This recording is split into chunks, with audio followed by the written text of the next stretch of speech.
Free audio post-production by Alphonic.com. What's the fuzz with Sharky and Bronk? Another week of banter, a little bit of rugby league, and hopefully we'll be able to find you a winner on What's the Fuzz. G'day, Bronk. Big weekend coming up, Easter. We've got football for those that like a dollar each way on the ponies. We've got a massive Saturday at Randwick. Yeah, look, it's all happening. And then, of course, Sunday morning, good old hop. Here's hoping that the Easter eggs are flowing and, and everybody's happy with the team results, their own team results for the weekend. Broncos beef for this week. Oh, Sharky, sadly, it's the game that never stops giving, and the officials and those who make the rules and judiciaries that help to break the rules and make up their own and make their own decisions. I was quite bewildered by this so-called hip drop. The tackle.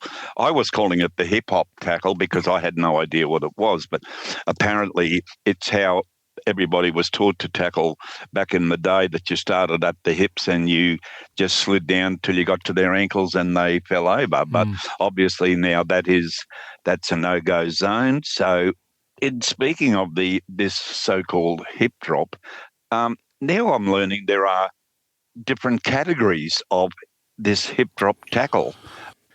There are three categories now of the hip drop, and some poor bugger, it appeared that he had dislocated every bone from his hip to his toes, and the perpetrator, I think, got 3 weeks, and the person that got smashed, he could be out for 6-7 weeks or something. So, but it was only classed as I think it was a class 1 or 2, I'm not sure, but how they come to these decisions is totally beyond me. I think, a head-high tackle to me is a head-high tackle. And, have they got some magic stuff in these players' brains or something like a chip that says, I can tell now if it's meant to happen, if he's aimed for him, or it was just an accident. It's bewildering. A head-high tackle's a head-high tackle, a hip drop's a hip drop, a trip's a trip, but there are all these gradings. Are there psychiatrists now involved in slicks? There is for the fans, just to cope with it. It's crazy stuff, and it's week by week it's proving to be crazier, and I didn't think that was possible, but. Look, you're right. Yeah, it's an absolute joke. It's the song that never ends. It's a never-ending story, isn't it? Really, but yeah, it just keeps blowing me away that they come up with these wonderful, ideas and decisions, and how they can judge. Common sense. Well, that's a word once used, never to be ever used again, and it's just Slick's rules. Pretty much. It's a bit like as you said, an old chocolate wheel.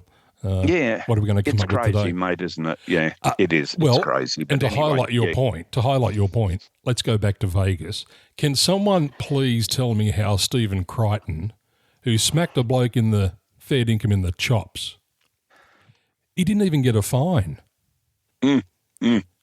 Protected koalas in our game today. He wins it. He's at the very top.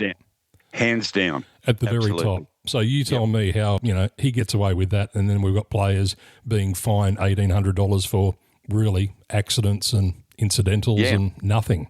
Maybe they need to revisit the meaning of the word common sense, somewhere. But they'll keep on giving. It's the gift that does keep on giving. And, we'll never run out of adjectives, etc. Well, when you've got the leadership that we've got, I guess the 50-50s will always throw themselves up because that's what they like. They love it. Yep. Look, I thought about a few things, and the problem with having the Broncos beef and the Sharky shambles is that, look, I've got a list as long as my arm that I could tear into, and it's hard to just choose one, but I'm being very disciplined my blood pressure seems to stay within range. And that'll carry us through for the next 14 years. It possibly will.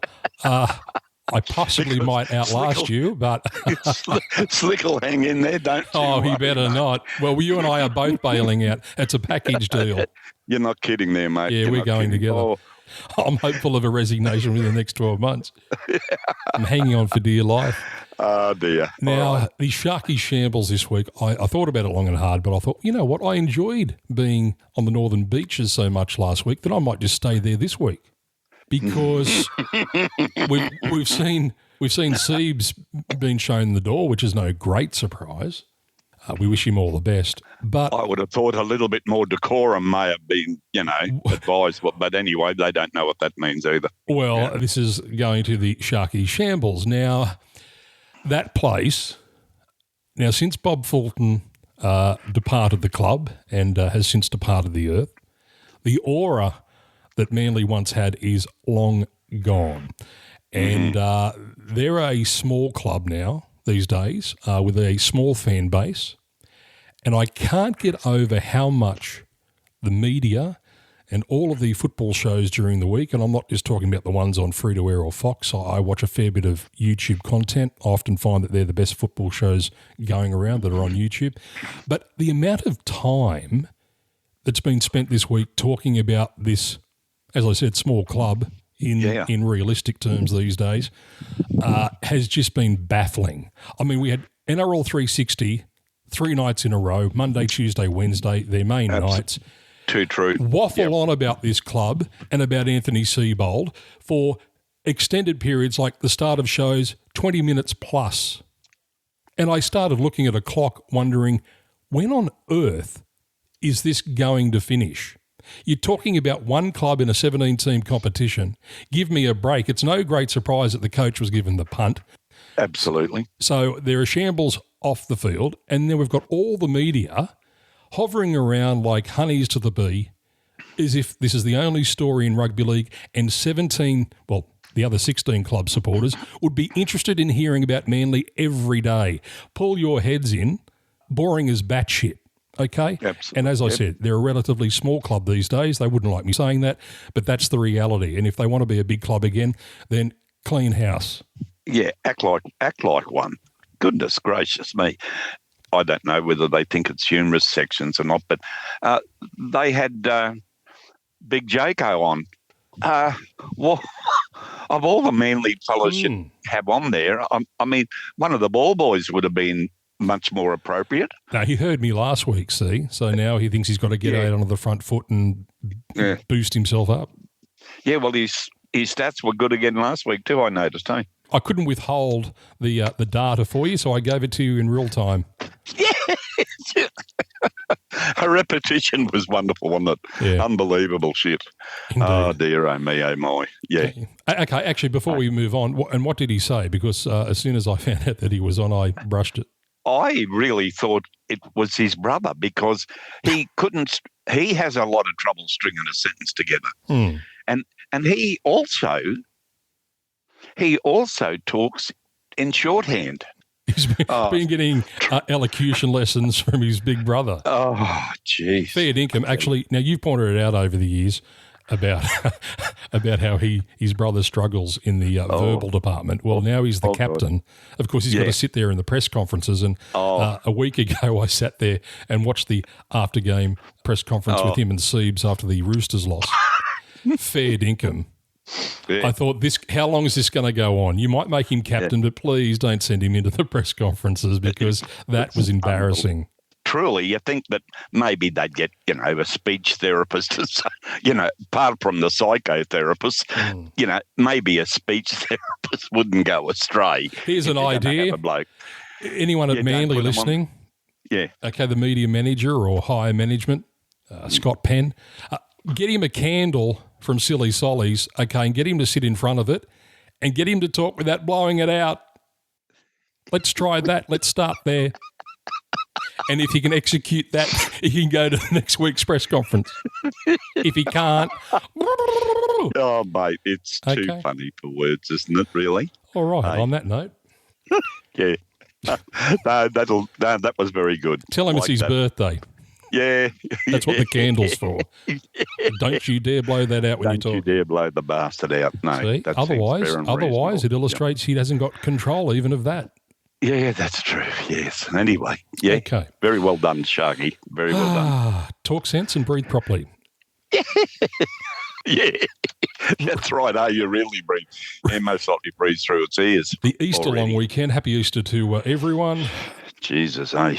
in advance. So we've got Thursday night football happening at KO Stadium. The Dolphs actually at their true home ground this week. $1.36 plays, $3.16. Speaking of the Sea Eagles, they're the away team. The visitors, 8 p.m, KO Fox and Beasting.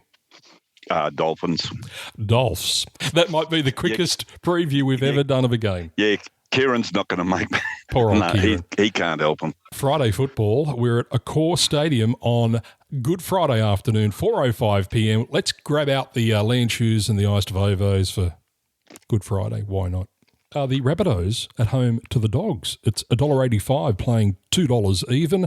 Accor Stadium, KO Fox and Beasting. I most likely have to go for the Bunnies, actually, You know The what? Dogs, I'm not trusting them at the moment. There's something missing there. Well, it is the Easter long weekend, so surely the universe is with the Bunnies. You'd have to think so. The other Friday game, we're at CommBank Stadium, and what a game in prospect. It is the Panthers at home to the Storm. The Panthers favourites, as you would imagine, $1.42. The Storm, $2.88. They're headed for 3 losses in a row. 8 p.m, KO Fox and Beasting. Yeah. I haven't been sort of trusting their game, actually. I mean, against the Broncos, which, they actually really do lift against the Broncos because of the hatred between Bellamy and Brisbane. But hey, something's missing there, and I just can't put a finger on it. But whether the forwards are just lacking something or their discipline's not as good as what you expect, but they just don't appear to be the Storm of old. How could they get beaten by the Cowboys? I mean, they had the Cowboys on toast and gave them a free pass. I don't get that. Look, I think Penrith will win and win quite convincingly, because Penrith, when they get in front, I mean, they don't just pull up stakes and say, we'll glide. No, we won't. We'll keep the foot on the neck and keep thumping. I think Penrith will win it quite well, to be perfectly honest. Have to agree. I think the Pennies will get the chocolates this weekend in second gear. Super Saturday is a mini version, but let's call it Super Saturday because generally that's what it is. We're at Jubilee Stadium. Oh, and if a club ever needed a win, it's... Oh, dear. The Flannelettes. Drags at home to the Cowboys. This at 5:30 p.m. KO and Fox. The betting here, $2.16. The Cowboys favourites at $1.70. Cowboys were quite impressive, actually. I must admit that the one bloke that I've been rubbishing quite a lot recently, Big Jason, most likely had the best game I've seen him play for a long, long time. Whether that was only because of the air up in Townsville, or how he's going to go down Wollongong. I presume it's at Wollongong, is it? This one's at Cogra. Oh, Cogra. Oh. In front of the faithful. It's not going to help St. George anyway. Doesn't matter where it is. They can have it in the St. George Leagues Club if they like, the Taj. But no, Cowboys will win. St. George, I think there's a certain coach there that must be looking over his shoulder and starting to contact some workplace joints to see if there's anything available in under sevens at Alice Springs. Dear, oh dear. Surely you can do better than that. I'll give him a ring later today and ask. It's not looking real flash, Oh dear. They're in most games. They just don't have the finesse and the X factor and the little bit of polish that you need to close out games, and unfortunately, that's going to be an issue. So it appears to me like you're flipping a coin. Oh shit! Let's leave it at that. Oh dear. There's my tip. Flip a coin. Okay. Yeah, supporters back who you like. The other Saturday game, Seabus Stadium, back-to-back games for the Gold Coast. They're at home to the Broncos. $4.30 plays $1.22. This at 7:35. KO and Fox. We're going. Why not? We're going. All the crew. We're all going down. Why not? Yeah, just for something different. Never been to Seabus, so I'll get a look at it. And obviously the Broncos. Well, then again, Bronx tend to. The so-called lesser games, the Bronx seem to be somewhere, maybe as long as they don't let them get down to the coast too early. I say, yes. Look, they should win this by a minute, but who knows? They've been going all right, and a couple of the players have really stuck the hand up. Get there an hour before kickoff. Absolutely.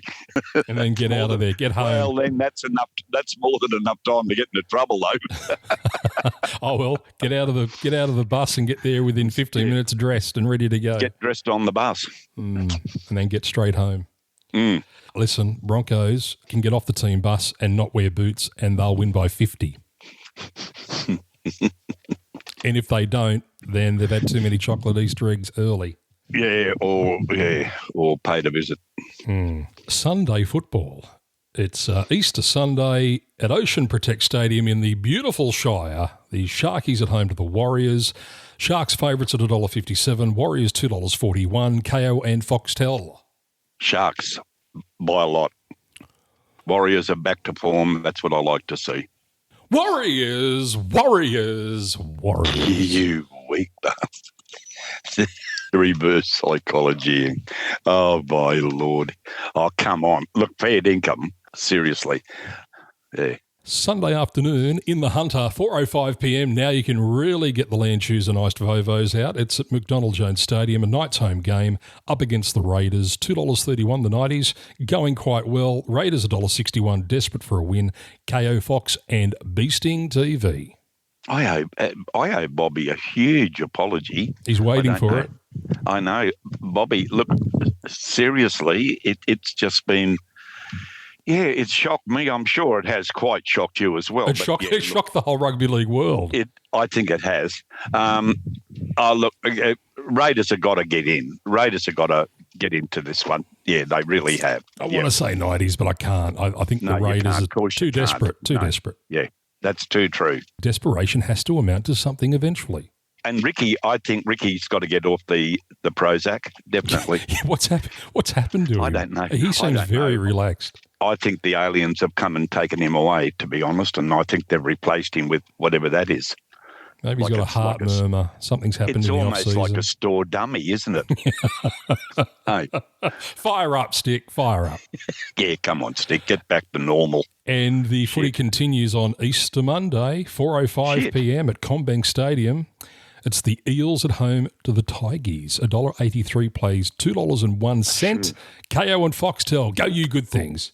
What about the Tigers over there, over the Dutch? Like a tiger. Hey? Like a tiger. Father. Oh, and I tell you what, Power aren't real flash either at the moment. Oh, shit, I don't really know. I think maybe, look, I might even go for the Tigers away. Uh-oh. Yeah. No, please, don't do that to them. Well, they got their tails up and I think I'll stick with the Tigers. Tigers. I knew you would. Why not? Well, you don't like the I like a good anyway. rugby league story. Oh, Tigers are a good rugby league. You're an old Balmain man. Pull your head in. I am an old Balmain man, but the amalgamation sort of threw me a bit. Okay. Amalgamations and myself. Never been a fan of a magpie? Not particularly, no. They've never been my best friends. No, from a long time back. Yeah. Well, there you go. The feast of Easter long weekend football is upon us. Enjoy and good luck and good punting. Good luck to everybody. Happy Easter to everybody. And we'll catch you next week. Uru. Free audio post-production by alphonic.com.